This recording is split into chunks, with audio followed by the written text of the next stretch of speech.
One sure way to fall into compassion fatigue is unrealistic expectations. I'm Sue McKenzie. This is Emily Jonesberg.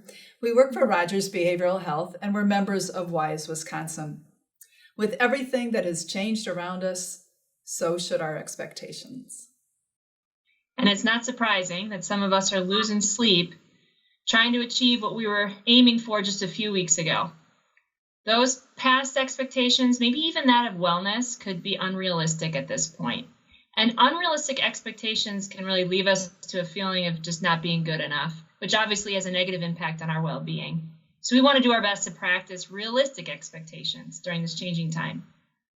Yeah, so what would some realistic expectations be for this time? First of all, we can focus on the present rather than being wrapped up so much in the uncertainty of the future right now. We can look at what's within our control rather than focusing on so much that we can't control right now.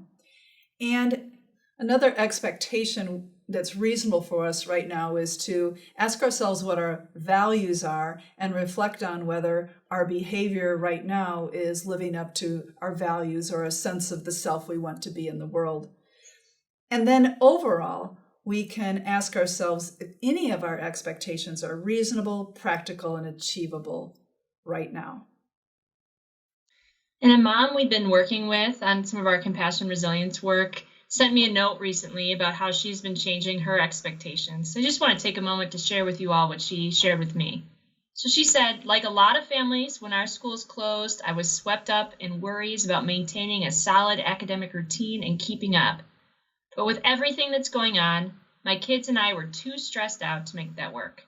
I quickly decided to adjust my expectations and focus more on our emotional needs.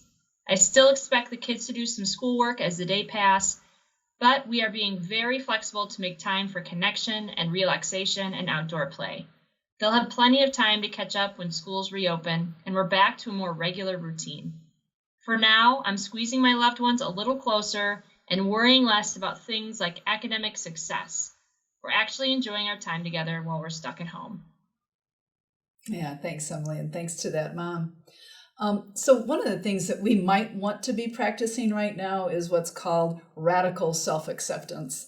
That is recognizing that some things may be a little more difficult, and we actually function best when we're accepting that difficulty and accepting some of our imperfections so that we can clear our mind to think about how do we want to act moving forward.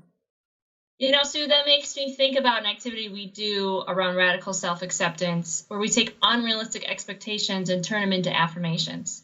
So an example for me around that would be, as a mom, with my daughter now home from daycare, and I'm teacher and mom, is that I'm going to provide enriching learning activities all the time.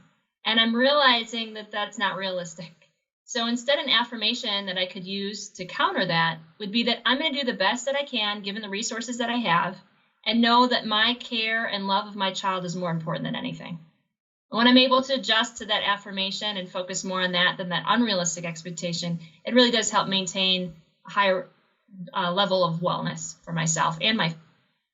So we hope that these practices are something you could try and you find helpful, and that if you'd like to explore some more of our blogs, you're able to check those out through the resources we have on the page, in addition to some of the other resources that are available at those websites. We look forward to seeing you soon. Take care.